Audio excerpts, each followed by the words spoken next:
ప్రభు నామానికే మహిమ కలుగునుగాక. కూడి వచ్చిన మీ అందరికీ, కర్మిల ఆత్మీయ సహవాస సంఘ విశ్వాసులందరికీ మన ప్రభువును ఆయన ప్రియ కుమారుడునైన యేసుక్రీస్తు వారి శ్రేష్టమైన నామలో శుభములు మరియు అందరికీ వందనాలండి. యెషయా గ్రంథం 26వ అధ్యాయాన్ని మనం ధ్యానం చేసుకుంటున్నాం.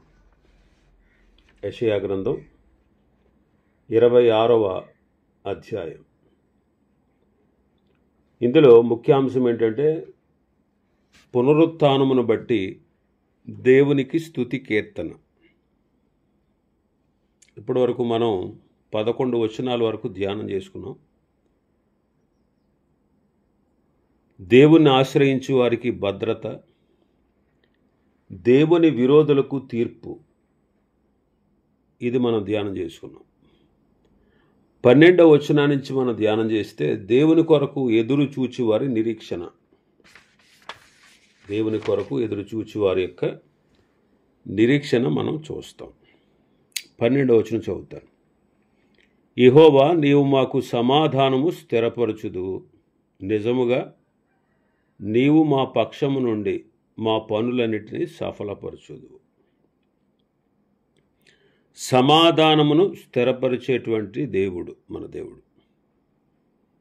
ఇశ్రాయేలీలను, చెదిరినటువంటి ఇశ్రాయేలును సమకూర్చి వారికి సమాధానము ఇచ్చేవాడు. ఈనాడు మనకు కూడా సమాధానాన్ని ఇచ్చాడు. ఎవరితో సమాధానం, ఎవరి ద్వారా సమాధానం అని మనం చూస్తే ప్రభువైన యేసుక్రీస్తు వారి ద్వారా మనకు సమాధానం. ఎవరితో సమాధానం అని మనం ఆలోచన చేస్తే దేవునితో మానవునికి సమాధానం. దేవునితో సమాధానం, అలాగే సాటి వ్యక్తితో సమాధానం, అలాగే మనలో మనకి సమాధానం. మనలో మనకి. ఎందుకంటే మానవుడు పాపం వల్ల సమాధానాన్ని కోల్పోయాడు. మానవుడు పాపం వల్ల సమాధానాన్ని కోల్పోయాడు. ఒకప్పుడు దేవునితో ఆది దంపతులైన ఆదాము అవ్వలు ఎంతో అన్యోన్యంగా ఉండేవారు. ప్రతిదినం చల్లపూట వేళ ప్రభు వచ్చినప్పుడు ప్రభువుతో పాటు వారు కలిసి ఆనందిస్తూ ఉండేవారు, అన్యోన్యంగా ఉండేవారు. వారు కలిసి దేవునితో ఆనందిస్తూ ఉండేవారు. వారి మధ్యలో ఉండే ఈ సమాధానం, ఐక్యత అపవాది పాడు చేశాడు. వాడు అవ్వను మోసం చేశాడు. మోసం చేసి భ్రమ పెట్టి ఆమెను పాపం చేసేటట్లుగా ప్రేరేపించాడు. దేవునికి వ్యతిరేకంగా, దేవుని మాట నమ్మకుండా అపవాది మాట నమ్మింది. దేవుని మాట నమ్మలేదు. దేవుని మాటను శంకించింది. కనుక మోసపోయి దేవుడు వద్దన్న పని చేసింది. ఆవిడ అసలు మోసపోవాల్సిన అవసరం లేదు, ఎందుకంటే ప్రభు ముందే చెప్పాడు. ఆ తర్వాత ఆదాము బుద్ధిపూర్వకంగానే తిన్నాడు. తన భార్య మాట విని, దేవుని మాట కంటే కూడా తన భార్య మాట ఎక్కువగా ఎంచి అతడు బుద్ధిపూర్వకంగా పాపం చేశాడు. నీవు నాకు అక్కర్లేదు, నా అంతటా నేను బ్రతకగలను, నా అంతటా నేను మంచి చెడు తెలుసుకుంటాను, నీవు నాకు అవసరం లేదు అని ఆదాము బుద్ధిపూర్వకంగా దేవుణ్ణి వ్యతిరేకించాడు. మరి దేవుడు వాళ్ళను సృష్టించాడు. వాళ్ళు అసలు భూమి మీదకి రావడానికి, వాళ్ళు భూమి మీద నివసించడానికి, బ్రతకడానికి, జీవం పొందుకోవడానికి కారణం దేవుడు. అలాగే వాళ్ళు పుట్టక ముందే, అంటే వాళ్ళని సృష్టించక ముందే దేవుడు వాళ్ళకి, వాళ్ళ ద్వారా వచ్చే మనందరికీ భూమి మీద ఏ వసతులు అవసరమో, ఏవేవి మానవుడికి అవసరమో, గాలి, వెలుతురు, సూర్యుడు, చంద్రుడు, నక్షత్రాలు, భూమి, ఆకాశం, ఈ సమస్త జీవరాశులు, పక్షులు, జలచరాలు, జంతువులు, మృగాలు, మొక్కలు, పండ్లు మొక్కలు, కూర మొక్కలు, ఇలాగ మానవుడికి అవసరమైనవన్నీ కూడా దేవుడు ముందే సిద్ధం చేసి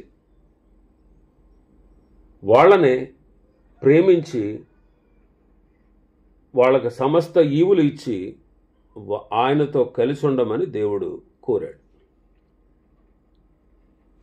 అయితే వాళ్ళు వ్యతిరేకించి దేవునితో ఉండే ఆ సత్సంబంధాన్ని, సమాధానాన్ని, ఐక్యతను, సంతోషాన్ని వారు కోల్పోయారు.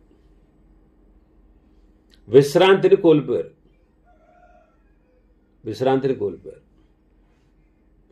మరి విశ్రాంతిని కోల్పోయినటువంటి మానవుణ్ణి, తనకు దూరమైన మానవుణ్ణి, తనకు విరోధి అయినటువంటి మానవుణ్ణి, తనను, తన ఆజ్ఞను ధిక్కరించినటువంటి మానవుణ్ణి న్యాయంగా శిక్షించాలి. కానీ ఆనాడే దేవుడు కృప చూపి ఆది మానవుడైనటువంటి ఆదాము అవ్వలు పతనమైనప్పుడు ఆ రోజే వాళ్ళ కొరకు బలి చేసి, వాళ్ళకు చర్మపు చొక్కాలు కుట్టించి, వారిని సాతాను అధికారం నుంచి విడిపించి, వాళ్ళని తన వైపు మరల్చుకోవడానికి వారికి బదులుగా ఒక జంతువుని చంపి, ఇదిగో మీరు ఎలా చావాలి, కానీ మీకు బదులు ఈ జంతువు చనిపోయింది. అలాగే ఈ జంతు బలి కేవలం భజనాయే కానీ అసలైనటువంటి పూర్తి పేమెంట్ రాబోయే విమోచకుడు వచ్చి, ఆ విమోచకుడు ద్వారా నేను మిమ్మల్ని రక్షిస్తాను, ఆ విమోచకుడిని నమ్మండి అని ఆనాడే, ఆదాము పతనమైన నాడే దేవుడు వాగ్దానం చేశాడు. ఆ విమోచకుడే క్రీస్తు పూర్వం 2000 సంవత్సరాల్లో యేసుక్రీస్తుగా ఈ లోకానికి వచ్చాడు. ఆయన వచ్చి తండ్రి నుంచి వేరే ఆత్మీయ మరణం పొంది, శరీరాన్ని నుంచి వేరే భౌతిక మరణాన్ని పొంది, తన విలువైన రక్తాన్ని చిందించి, ఆ రక్తంతో ఆయన యందు విశ్వాసం ఉంచిన వారి పాపాలన్నీ కడిగి వారిని విడిపించి, రక్షించి, విమోచించగలిగేటువంటి శక్తి కలిగిన విమోచకుడు మన ప్రభువైన యేసుక్రీస్తు. ఆ యేసుక్రీస్తు ద్వారా, ఆయన పంపినటువంటి ఆయన కుమారుడైన యేసుక్రీస్తునందు ఎవరైతే విశ్వాసం ఉంచుతారో, ఆ విశ్వాసం ద్వారా ఆయన యందు విశ్వాసం ఉంచిన సమస్త మానవాళిని సమాధానపరిచేవాడు. అలాగా క్రీస్తు ద్వారా దేవుడు మానవుడికి సమాధానాన్ని ఏర్పరిచాడు. అందుకే సమాధానాన్ని స్థిరపరిచే దేవుడు ఆయన. అందుకే యేసుక్రీస్తు ప్రభు వారు శరీరధారిగా ఉన్నప్పుడు అంటారు, యోహాను సువార్త 14:27, యోహాను సువార్త 14:27, శాంతి మీకు అనుగ్రహించి వెళ్ళుచున్నాను, నా శాంతినే మీకు అనుగ్రహించుచున్నాను, లోకమిచ్చినట్టుగా నేను మీకు అనుగ్రహించుటలేదు, మీ హృదయమును కలవరపడనీయకుడి, వెరవనీయకుడి.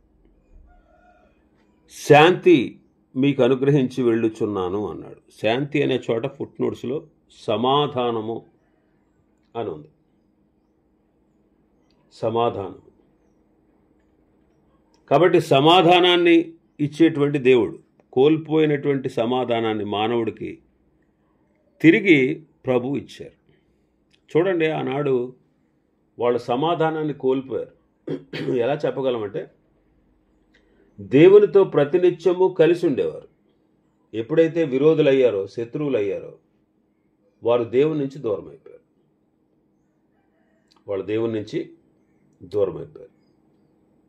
ఎప్పుడైతే విరోధులయ్యారు, వాళ్ళ ద్వారా వాళ్లకు పుట్టినటువంటి మనం కూడా దూరం అయిపోయాం. లోకంలో ఉండేటువంటి మానవులందరూ కూడా ఆదాము అవ్వల నుంచి వచ్చిన వాళ్ళు. ఎందుకంటే ఆదాము అవ్వలు మనకు పితరులు. ఆ సత్యాన్ని నువ్వు నమ్మకపోతే నీకు రక్షణలోకి రావడానికి అవకాశం నీకు ఉండదు. మరి దేవునితో సమాధానం కోల్పోయింది. మళ్ళీ ఒకరితో ఒకరికి సమాధానం ఉందా? ఆదాము అవ్వలకి వారి మధ్యలో కూడా సమాధానం లేదు. అందుకే సృష్టించబడిన దినాన, అవ్వ సృష్టించబడిన దినాన అవ్వను తీసుకొచ్చి ఆదాము ఎదుటి నిలబెడితే ఏమన్నాడు? నా ఎముకలలో ఎముక, నా మాంసంలో మాంసం, ఇది నరునిలో నుండి తీయబడింది, నారి అనబడద్దు, నాది అనబడద్దు అన్నట్టుగా మాట్లాడాడు. మరి పాపం చేసిన తర్వాత ఏమన్నాడు? నాతో ఉండుటకు నీవు నాకు ఇచ్చిన ఈ స్త్రీ అన్నాడు. చూసారా ఎంత మధ్యలో వారికి అసమాధానం వచ్చేసిందో. అసమాధానం. ఒకప్పుడు ఐక్యతను కనపరిచినటువంటి ఆదాము ఇప్పుడు వేర్పాటు కనపరుస్తున్నాడు. అంటే వాళ్ళ మధ్యలో ఉండే సమాధానం పోయింది. దేవునితో వారికి సమాధానం పోయింది, వారికి ఒకరితో ఒకరికి కూడా సమాధానం పోయింది. ఒకప్పుడు నువ్వు నేను ఒకటే అన్నట్టుగా ఉండేవారు దేవునితో. ఒకప్పుడు నువ్వు నేను ఒకటే అని ఆదాము అవ్వలు అంతగా కలిసి ఉండేవారు. అయితే సమాధానాన్ని కోల్పోయారు, శాంతిని కోల్పోయారు. అంతేకాదు మనలో మనకు కూడా సమాధానం ఉండదు. చూడండి, అందుకే కొన్నిసార్లు మనం విపరీతంగా ప్రవర్తిస్తూ ఉంటాం. కొన్నిసార్లు కేకలేసి, అరిసేసి, తిట్టేసి, బాధించి, ఇతరుల మీద దూషించి, ద్వేషించి, ఆవేశపడిపోయి, తొందరపడిపోయి, కంగారు పడిపోయి, వెంటనే చూడండి వెంటనే మనలోంచి డిఫరెంట్ స్వభావం వచ్చేస్తుంది. అప్పుడుదా బాగుంటాం. ఏదైనా ఒక వార్త వినగానే స్పందించి దాన్ని గురించి వ్యతిరేకంగా మాట్లాడడం అంటే అప్పటికప్పుడు. మళ్ళీ కాసేపటికి ఏమనుకుంటాం? అర్రరే, నేను అలా అనకుండా ఉండాల్సిందే, నేను అలా మాట్లాడకుండా ఉండాల్సిందే, నేను అలా కంగారు పడకుండా ఉండాల్సిందే, నేను తొందరపడకుండా ఉండాల్సిందే అనుకుంటాడు మనం. అలాంటి స్వభావం ప్రతి వ్యక్తిలోనూ ఉంటుంది. ప్రతి వ్యక్తిలో ఉంటుంది. మానవుడిగా పుట్టిన ప్రతి వాడికి ఈ స్వభావం. అదే సమాధానం లేకపోవడం అంటే. మరి దేవుడు తన కుమారుడైన యేసుక్రీస్తును పంపించింది ఎందుకు? సమాధానాన్ని స్థిరపరచడానికి. ఇంకా సమాధానంతో పాటు సఫలత. 12వ వచనంలో చూస్తాం కదా, నిజముగా నీవు మా పక్షము నుండి మా పనులన్నిటినీ సఫలపరుచుదువు అంటాడు. సమాధానం ఇచ్చేవాడే కాదు, సఫలత కూడా ఇచ్చేవాడు. నీవు మా పక్షమున ఉంటావు, మా పనులన్నిటినీ నీవు సఫలపరుస్తావు. సఫలత ఇచ్చేవాడు. 138వ కీర్తన 138:8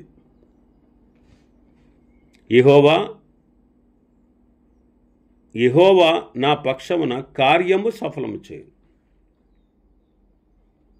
యెహోవా నా పక్షమున కార్యము సఫలము చేయను. ఫిలిప్పీ పత్రిక 2వ అధ్యాయం 13వ వచనం. ఎందుకనగా మీరు ఇచ్చయించుటకును కార్యసిద్ధి కలుగజేసుకొనుటకును తన దయా సంకల్పము నెరవేరుటకై మీలో కార్యసిద్ధి కలగజేయువాడు దేవుడే. మనలో కార్యసిద్ధి కలగజేసేవాడు. ఇంకా మన పక్షమున ఉంటాడు. మన పక్షమున ఉండి మన కార్యాలు సఫలం చేస్తాడు. యెహోషువ గ్రంథం 5వ అధ్యాయం తీస్తే 13వ వచనం నుంచి, యెహోషువ యెరికో ప్రాంతమున ఉన్నప్పుడు అతడు కన్నులెత్తి చూడగా దూసిన కత్తి చేతపట్టుకుని ఉన్న ఒకడు అతని ఎదుట నిలిచి ఉండెను. యెహోషువ అతని వద్దకు వెళ్ళి, నీవు మా పక్షముగా ఉన్నవాడవా, మా విరోధుల పక్షముగా ఉన్నవాడవా అని అడుగగా అతడు, కాదు, యెహోవా సేనాధిపతిగా నేను వచ్చి ఉన్నానని. యెహోషువ నేల మట్టుకు సాగిలపడి నమస్కారం చేసి, నా ఏలినవాడు తన దాసునికి సెలవిచ్చినదేమని అడిగాను. అందుకు యెహోవా సేనాధిపతి, నీవు నిలిచి ఉన్న ఈ స్థలము పరిశుద్ధమైనది, నీ పాదరక్షలు తీసివేయమని యెహోషువతో చెప్పగా యెహోషువ అలాగు చేశాను. యెరికో ప్రాంతంలో యెహోషువ ఉన్నప్పుడు ఇంకా యెరికో మీదకి యుద్ధానికి వెళ్ళాలి. సిద్ధపడుతూ ఉన్నారు. అప్పుడు యెరికో ప్రాంతమందు ఉన్నప్పుడు దూసిన కత్తి చేతపట్టుకుని ఉన్న ఒకడు అతని ఎదుట నిలిచి ఉండెను. దూసిన కత్తి చేతపట్టుకుని అంటే యుద్ధం చేయడానికి రెడీగా ఉన్నాడు అనమాట. వరలో లేదు, ఖడ్గం చేత పట్టుకుని ఉన్నాడు. ఎలా అంటే ఇక యుద్ధానికి రెడీ అన్నమాట. యెహోషువ అంటాడు, నీవు మా పక్షంగా ఉన్నావా లేకపోతే మా విరోధుల పక్షంగా ఉన్నావా అని అడుగుతాడు. ఆయన ఎవరంట?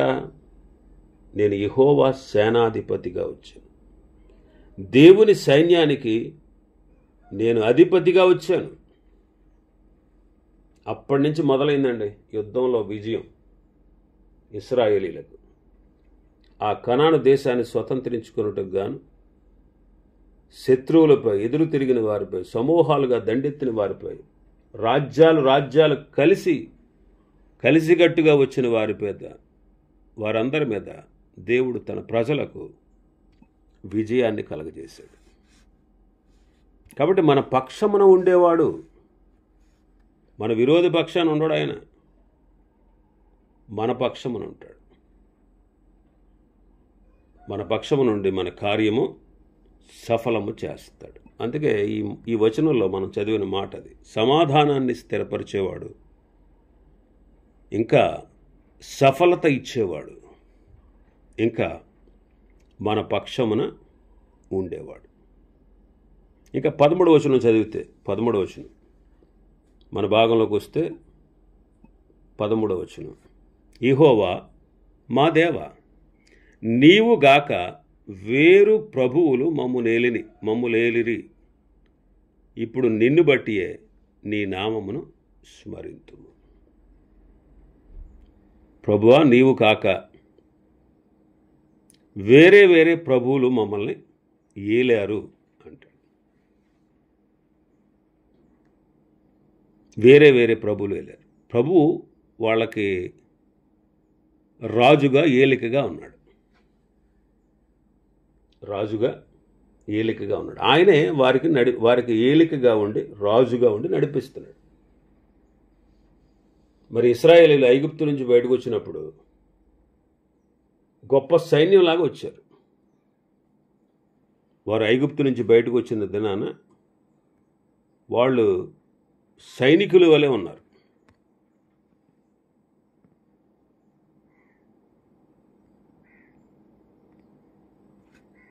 వారు బయటకు వచ్చారు, యుద్ధ సన్నద్ధులై వచ్చారని మనం చదువుతాం. వారు ఎలా వచ్చారంట? యుద్ధ సన్నద్ధులై వచ్చినారు, అంటే యుద్ధం చేయడానికి సిద్ధులుగా వచ్చినట్టు. నిర్గమాకాండం 13:8 చదువుతాం, 13:18 చదువుతాం. ఇశ్రాయేలీలు యుద్ధ సన్నద్ధులై ఐగుప్తులో నుండి వచ్చారు. అప్పటి నుంచి మొదలైందండి. వారిని దేవుడు నడిపిస్తున్నాడు, ఏలికగా ఉండి నడిపిస్తున్నాడు. మోషే నాయకుడిగా ఇచ్చాడు, తర్వాత యెహోషువ నాయకుడిగా ఇచ్చాడు, పెద్దలనిచ్చాడు. తర్వాత న్యాయాధిపతుల కాలంలో న్యాయాధిపతులను ఇచ్చాడు. న్యాయాధిపతుల కాలంలో ప్రవక్తలను ఇచ్చాడు. అలాగే యాజకులను, వీళ్ళందరూ దేవుని ప్రతినిధులుగా ఉండి వాళ్ళని ఆయన నడిపించాడు. అయితే సమూయేలు కాలం వచ్చేటప్పటికి వాళ్ళు ఏమన్నారంటే, ఇశ్రాయేలీయులు, మాకు ఒక రాజు కావాలి. అన్ని జనులకి ఎలాగైతే రాజులు ఉన్నారో అలాగే మమ్మల్ని నడిపించేటువంటి ఒక రాజు కూడా మాకు కావాలని అడిగారు. సమూయేలు చాలా బాధపడ్డాడు. ప్రభు అంటారు, సమూయేలు, వాళ్ళు నిన్ను కాదు విసర్జించింది, నేనే వారికి రాజుగా ఉండడానికి వాళ్ళు అంగీకరించకుండా నన్నే విసర్జించారు అంటాడు ప్రభు. అప్పటి నుంచి రాజుల పాలన స్టార్ట్ అయింది. అనేక మంది రాజులు, ప్రభువులు ఏలారు. ఇంకా ఇశ్రాయేలీల యొక్క పాపాన్ని బట్టి కొంతమంది రాజులు, ప్రభువులు వాళ్ళని ఏలారు. అష్షూరు, బబులోను, మాదియా పారసీక, ఆ తర్వాత రోమా ప్రభుత్వం. ఇలాగ ప్రభువులు వాళ్ళని ఏలేరు. ఇక్కడ ఇశ్రాయేలీలు తమ పాపాన్ని ఒప్పుకుంటున్నారు. యెహోవా మా దేవా, నీవుగాక వేరే ప్రభువులు మమ్మల్ని ఏలేరు. ఇప్పుడు నిన్ను బట్టియే నీ నామమును స్మరింతుము అంటున్నాడు. ఇశ్రాయేలీలు తమ పాపాన్ని ఒప్పుకుంటున్నారు. మరి ఈనాడు విశ్వాసి అయిన నీవు, నేను, నిన్ను ఏలే ఏలిక దేవుడా లేక పాపమా? ఒకసారి మనం ఆలోచన చేయాలి. దేవుడు మనల్ని పాపం నుండి విడిపించాడు. రోమపత్రిక 6వ అధ్యాయం 16వ వచనం నుంచి లోబడుటకు దేవుడు లోబడుటకు దేనికి మిమ్మును మీరు దాసులుగా అప్పగించుకుంటారో అది చావు నిమిత్తముగా పాపమునకే గాని నీతి నిమిత్తముగా విధేయతకే గాని దేనికి మీరు లోబడుదురో దానికే దాసులగుదురని మీరు ఎరగరా? మీరు పాపమునకు దాసులై ఉంటిరి గాని ఏ ఉపదేశ క్రమమునకు మీరు అప్పగింపబడితిరో దానికి హృదయపూర్వకంగా లోబడిన వారే పాపము నుండి విమోచింపబడి నీతికి దాసులైతిరి. ఎందుకు? దేవునికి స్తోత్రం. ప్రభు మనల్ని పాపం నుంచి విడిపించి నీతికి దాసులుగా చేశాడు. అదే అధ్యాయం 12వ వచనంలో అంటాడు, కాబట్టి శరీర దురాశలకు లోబడినట్లుగా చావునకు లోనైన మీ శరీరముల యందు పాపమును ఏలనియ్యకుడి అంటున్నాడు. ఏమి ఏలనివ్వకూడదంట? మన హృదయాల్లో పాపాన్ని ఏలనియ్యకూడదు. పాపం మనల్ని ఏలకూడదు. ఇంకా అంటాడు, కీర్తనకారుడు అంటాడు 19వ కీర్తనలో, దురభిమాన పాపము నన్ను ఏలనీయకు అంటాడు. దురభిమాన పాపం నన్ను ఏలనీయకు. కాబట్టి మన ఏలిక దేవుడై ఉండాలి. మనుషులు కాదు. మనుషులకు దాసులు కాకూడదు. పాపానికి దాసులం కాకూడదు. దురభిమాన పాపానికి దాసులం కాకూడదు. లోకానికి దాసులం కాకూడదు. శరీరానికి బానిసలం కాకూడదు. మనుషులకు దాసులు కాకూడదు. అందుకే వాళ్ళు నీవుగాక వేరే ప్రభులు మమ్మల్ని ఏలేరయ్యా. అయితే ఇప్పుడు నిన్ను బట్టే నీ నామాన్ని మేము స్మరిస్తున్నాం. ఇప్పుడు నీ నామమే మమ్మల్ని ఏలాలి అంటే శ్రమల తర్వాత వారు చక్కటి పాఠాలు నేర్చుకుంటున్నారు. ఆయన నామమే పూజింపదగినది. ఆయన నామమే ఆరాధింపదగినది. ఆయన నామ స్మరణే మనకు మంచిది. అందుకే మలాకి గ్రంథం 3:16 అంటాడు, యెహోవా యందు భయభక్తులు గలవారు ఒకరితో ఒకరు మాట్లాడుకొనుచుంటారు, చెవియొగ్గి ప్రభు ఆలకిస్తాడు.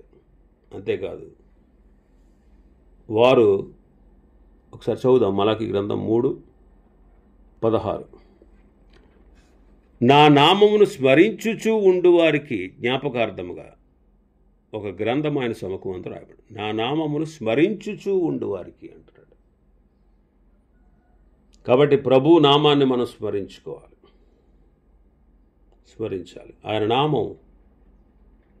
ఆయన నామ స్మరణ మనకెంతో మేలు.